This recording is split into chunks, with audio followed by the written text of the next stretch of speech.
rehefa miteny Andriamanitra hoe misy mazava. Amen. Takanao rehefa mandray teny fikasana ianao hoe hositrana ivany olako. Amen.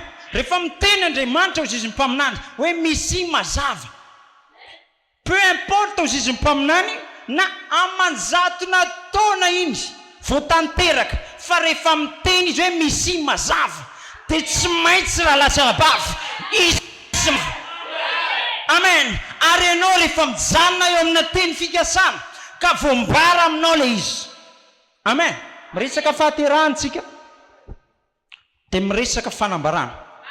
Vanim-potoana tsy mety maty zao.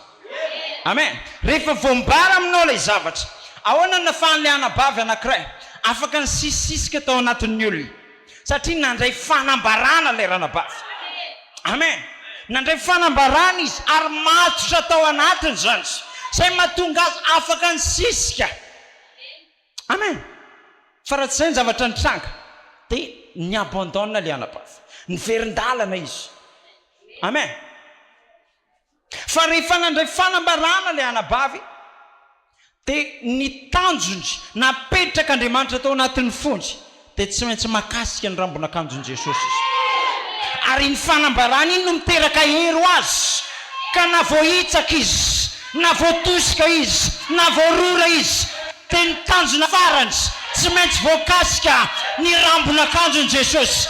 Ary ianao amin'izao hariva izao, ninona zavatra mitsanga, mbola manan'olana ianao, mbola miady ianao, mbola malemy ianao, fa raha mandray fanambarana ianao androany dia hatramin'ny farany tonga anao io. Amen. Amen. Inona ny zavatra misy mahazo toerana vetivety. Amen. Ampahery anareo fa 10 minitra farany misy zavatra tiako hipetraka. Halleluja.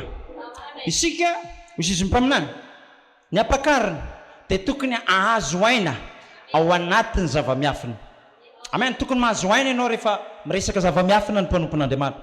Amen. Satria izay no mahatonga anao hisambatan'olona, izay no mahatonga anao tsy hanara-piangonana. Amen. Mazava ve? Ary hozy izy mpaminandy ao amin'ny exposé en 7 âges de l'église, c'est la révélation de Dieu qui vous donne autorité sur le diable. Ny fanambaran'Andriamanitra tonga aminao no manome anao autorité amin'ny devils. Amen. Manana fanomezam-pahasoavana tsika. Ny olona rehetra manana fanomezam-pahasoavana. Mahazo toerana nareo. Amen. Tiako tena ho aty ny fisainanareo.